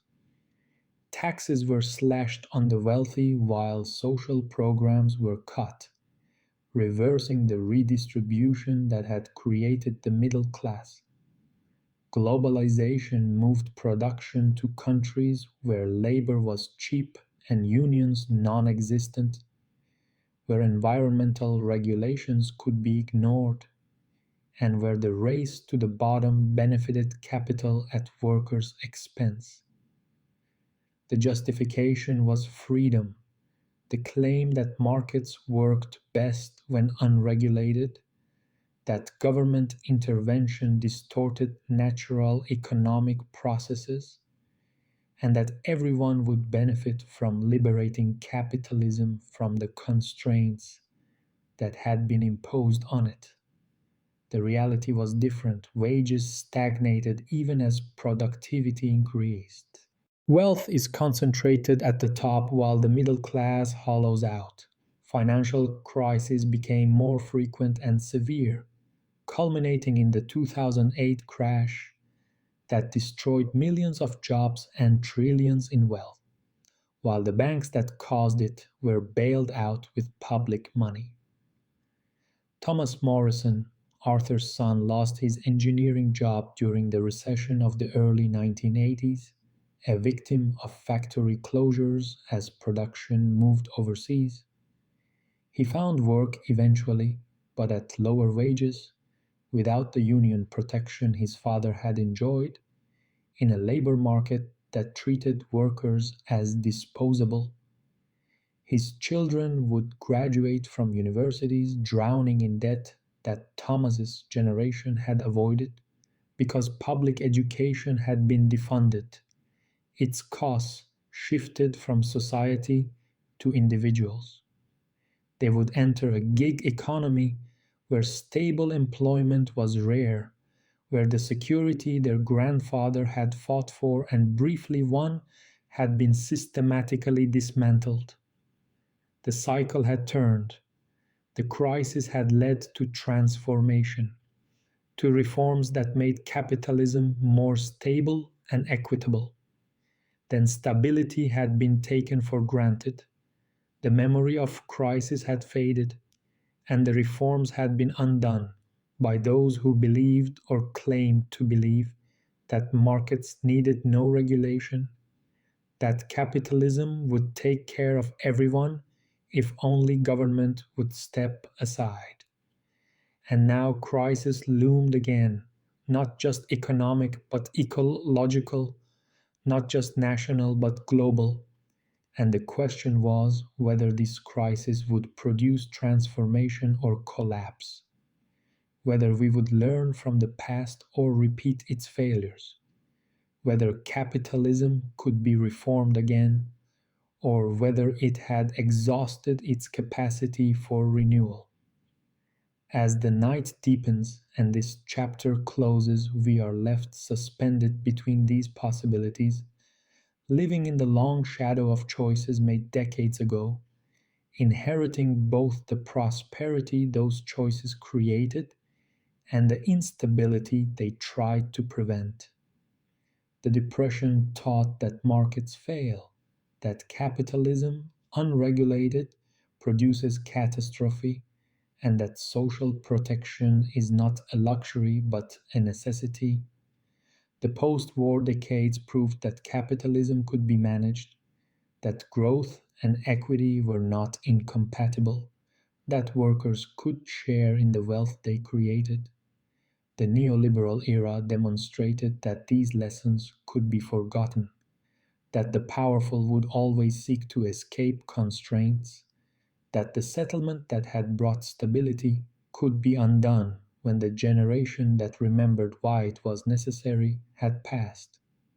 And so we rest, uncertain what crisis will bring next, whether transformation or merely suffering, whether collective action will create new settlements or whether we will continue the downward spiral toward a future where a few have everything and the many struggle for survival in an economy that treats them as expendable.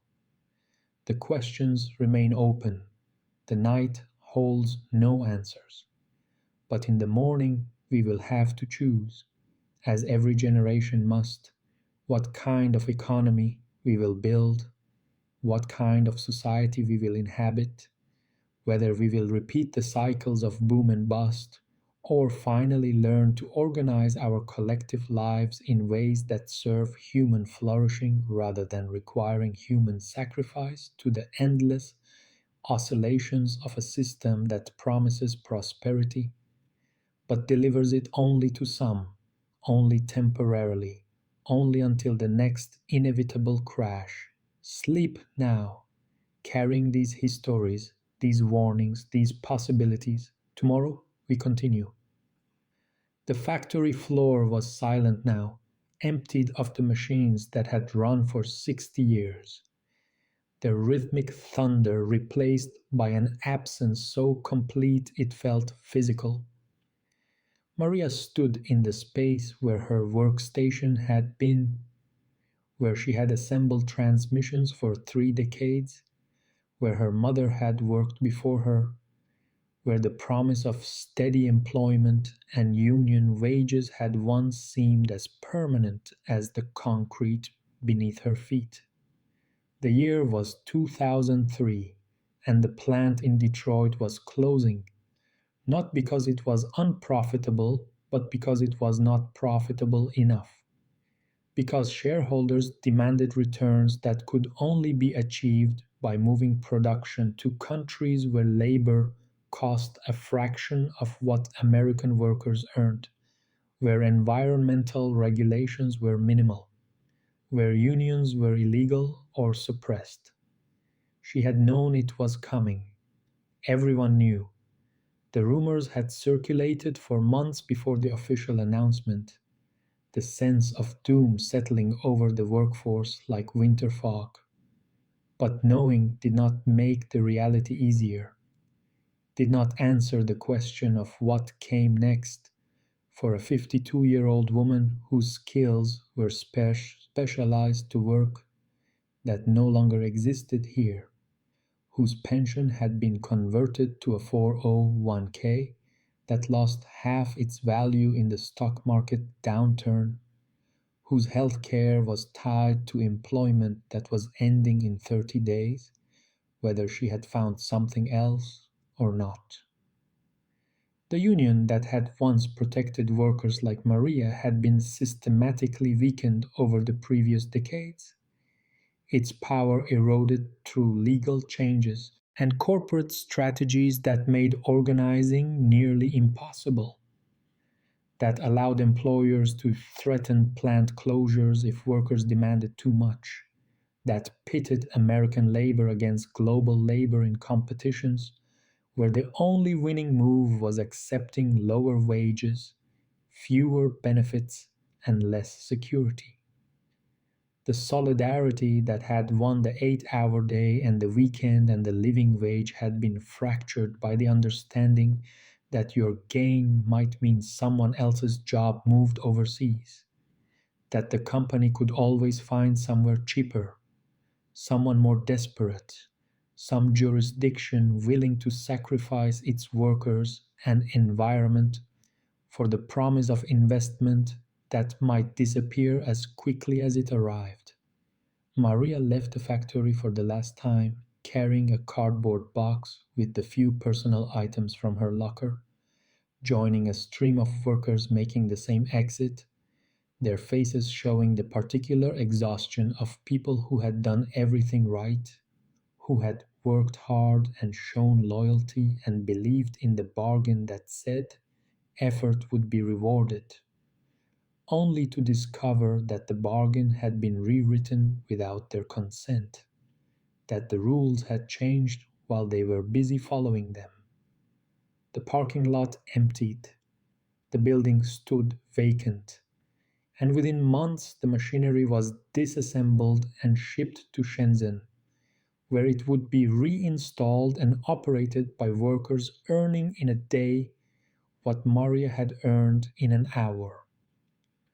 This was globalization at its most intimate scale, experienced not as abstract economic policy, but as the end of a way of life, as the dissolution of communities built around manufacturing, as the transformation of cities like Detroit from industrial powerhouses to post industrial wastelands, where abandoned factories stood like monuments, to a capitalism that had moved on, that no longer needed these places or these people, that had extracted what value it could and departed for opportunities elsewhere. The creative destruction that economists celebrated as capitalism's genius felt less creative when you were the one being destroyed. Maria found work eventually, a series of part time positions that together almost equaled her previous income but offered none of the benefits or security. She stocked shelves at a big box retailer that paid minimum wage and scheduled her just below the threshold that would require providing health care.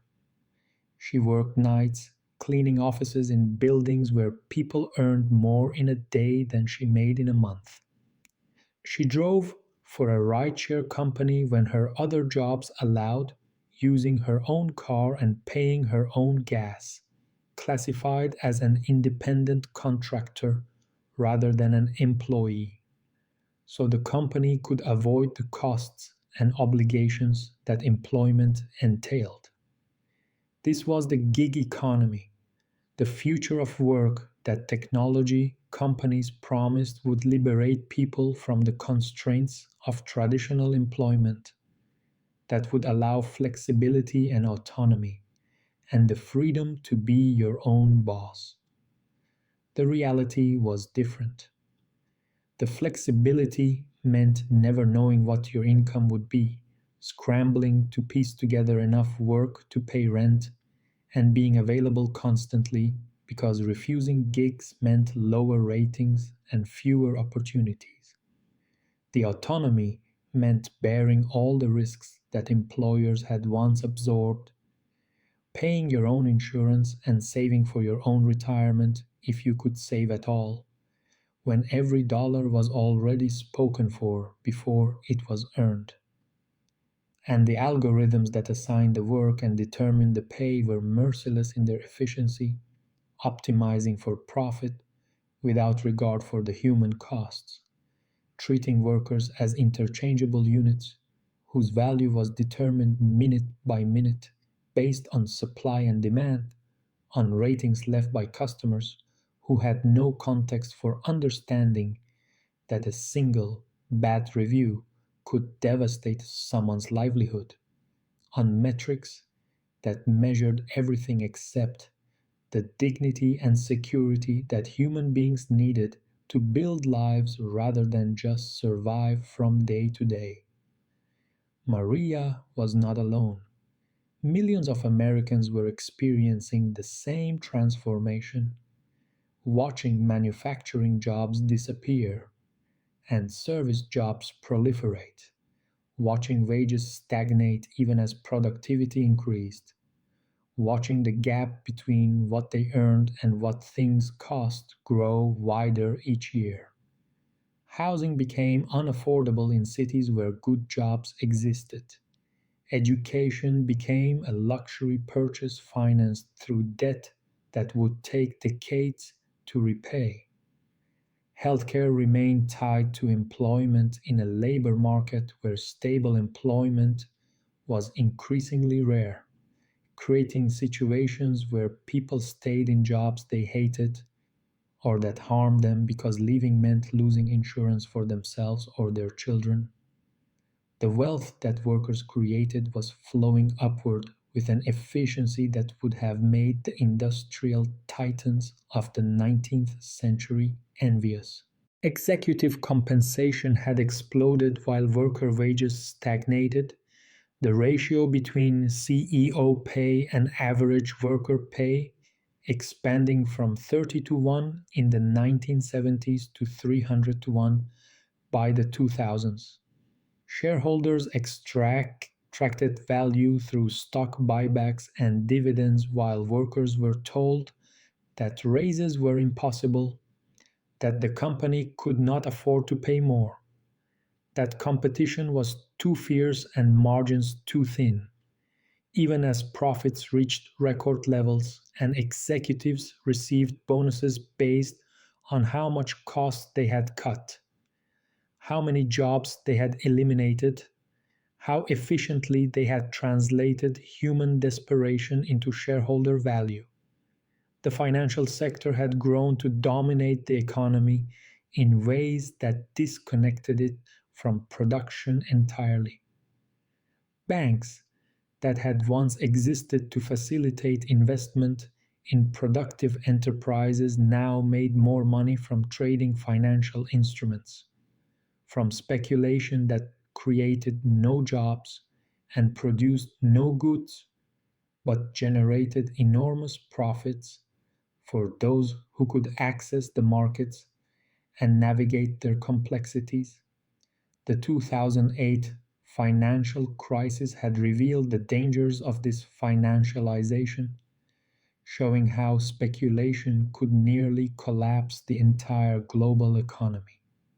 But the response had been to bail out the banks while letting homeowners lose their houses, to rescue the institutions that caused the crisis while imposing austerity on workers who had no part in creating it. Debt had become the way most people participated in prosperity they would never actually own.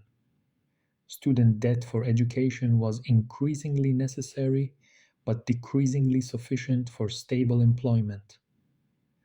Mortgage debt for homes whose values could collapse, leaving you owing more than the property was worth. Credit card debt to cover the gap between income and expenses, between what you earn and what you need to live. Medical debt from illnesses and accidents, from a healthcare system that treated care as a commodity rather than a right, could bankrupt you for having the misfortune of getting sick. This debt was not just financial, but existential, a burden that shaped life choices, that prevented risk taking and creativity, that kept people in jobs they loathed because the alternative was defaulting on obligations that could destroy their credit and their future.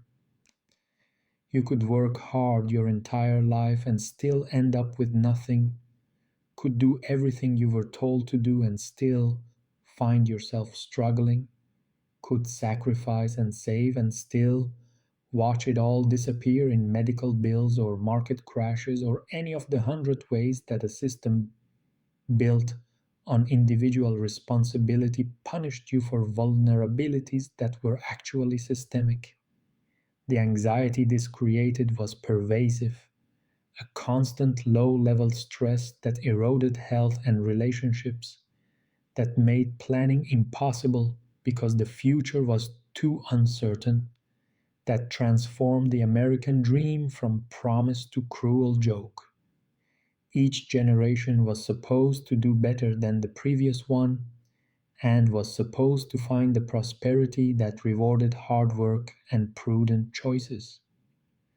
But millennials were on track to be the first generation in American history to be poorer than their parents, buried in student debt, unable to afford homes, working multiple jobs that together did not provide the security that a single job had once guaranteed.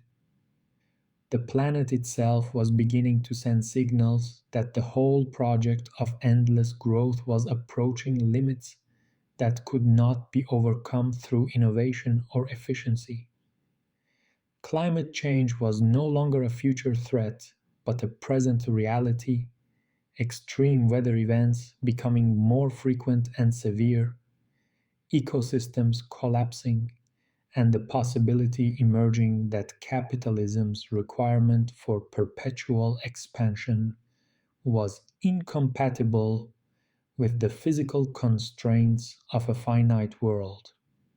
The externalities that economics textbooks treated as side effects, the pollution, resource depletion, and ecological destruction, were revealing themselves as central rather than peripheral, as costs that could be deferred but not eliminated, as consequences that would have to be faced by someone even if corporations could avoid paying them. Yet, even in this landscape of precarity and anxiety and narrowing possibilities, resistance was taking new forms. Occupy Wall Street had filled public squares in 2011, briefly creating spaces where people gathered to articulate their rage at a system that had bailed out banks while foreclosing on homeowners, that had privatized gains and socialized losses, that had revealed itself as rigged in favor of the 1% at the expense of the 99. The movement had been dispersed by police, its encampments cleared, but it had changed the discourse, made inequality a topic of public conversation, and created language for understanding that individual struggles were part of collective conditions. Climate strikes brought millions into the streets, young people demanding that their futures not be sacrificed to the short term profit calculations of fossil fuel companies, insisting that infinite growth on a finite planet was suicide, calling for transformations so fundamental they amounted to new economic systems entirely. Degrowth and eco-socialism entered the vocabulary, ideas that prosperity did not require endless expansion, that human flourishing could be decoupled from GDP growth, that the choice was not between capitalism and poverty, but between capitalism and survival. The pandemic of 2020 had accelerated these questions, revealed how quickly the supposedly immutable rules of economic life could be suspended when crisis demanded it, how money could be created to support people when political will existed, how workers deemed essential were treated as disposable, how the vulnerabilities that capitalism created, the lack of sick leave and health care and savings, turned a health crisis into an economic catastrophe that could have been mitigated with policies that prioritized human welfare over market imperatives.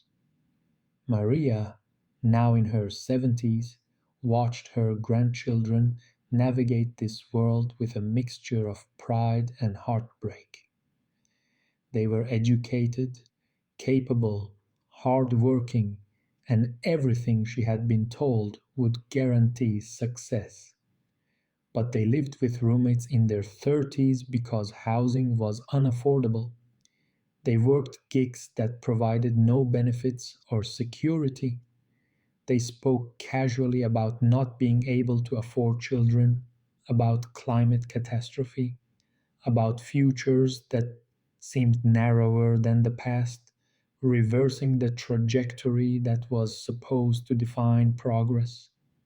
She thought about the factory, about the decades she had spent there, about the brief period when capitalism had seemed to work for ordinary people, when unions were strong and wages rose, and the future looked brighter than the past.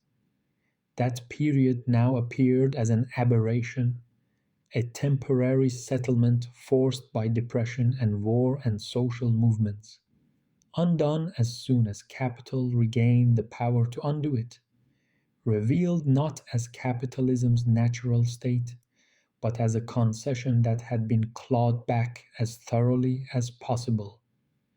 The world she had inherited had promised prosperity through hard work.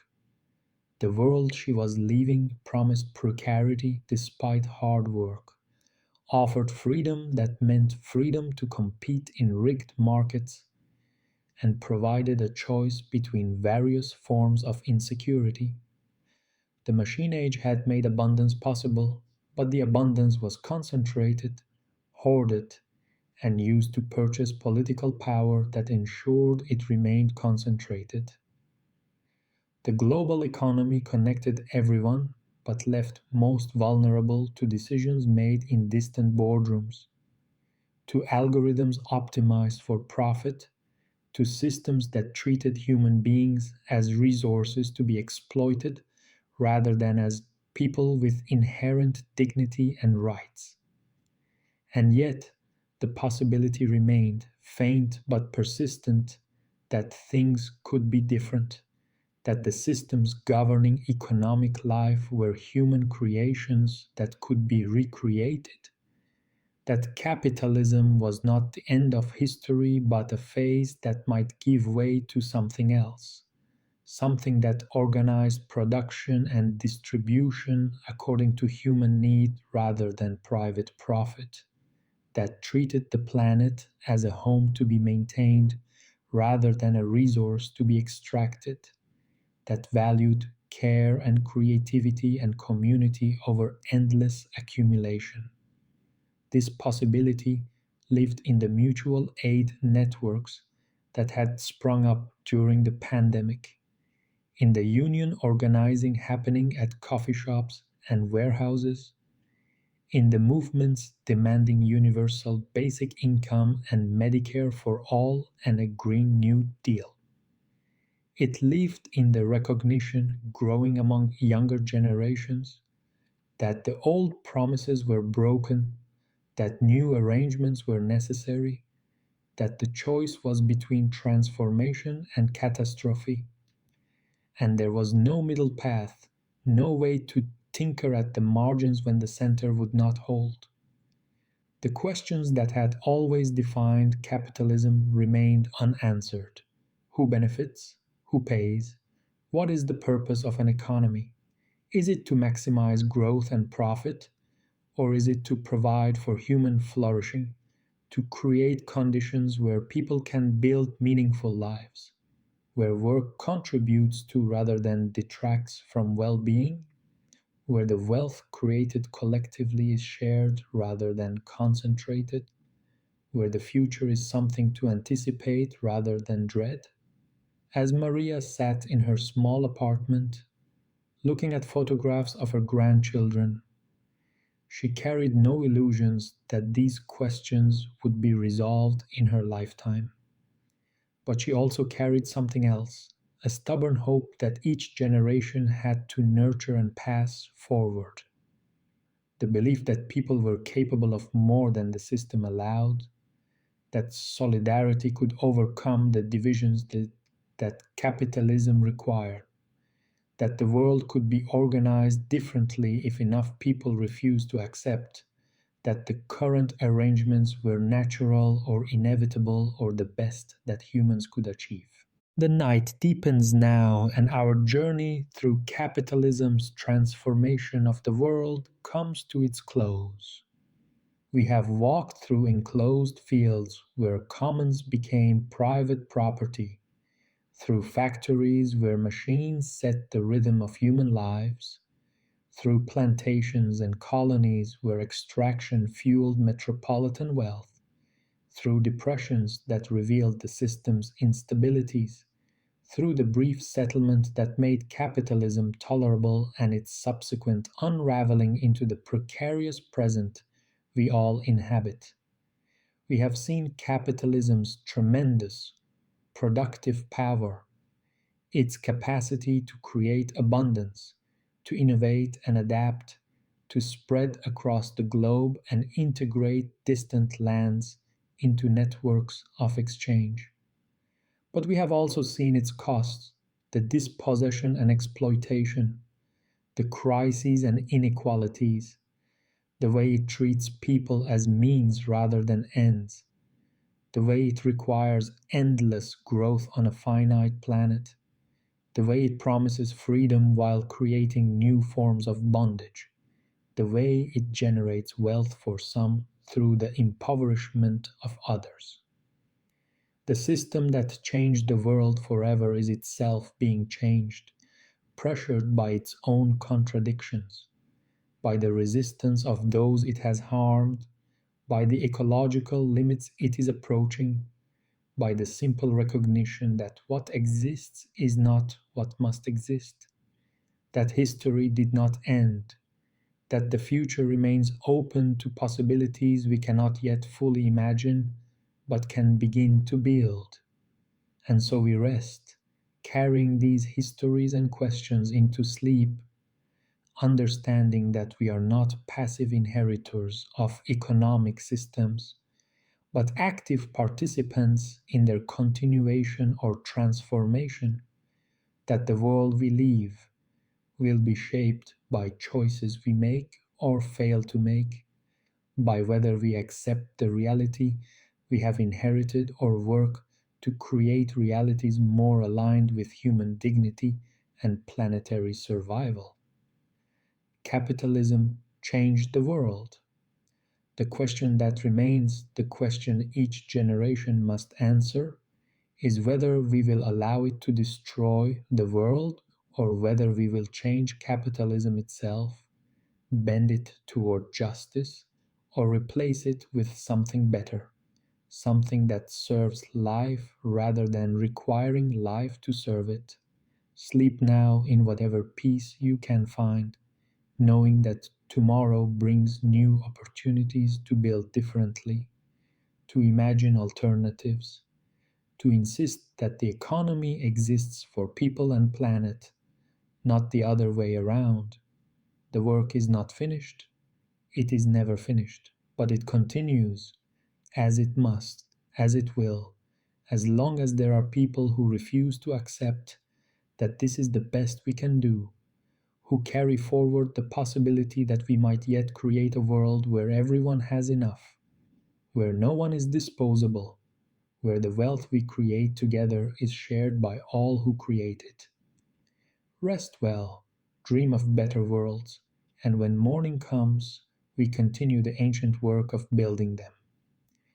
If this journey through capitalism's transformation of our world has given you new ways to understand the present we inhabit, consider sharing this exploration with others who seek to understand how we came to live as we do. And tell us, in the quiet space of the comments, which other forces, which other systems, which other transformations you would like us to examine together in the nights ahead. Until then, rest peacefully and carry forward the questions that matter.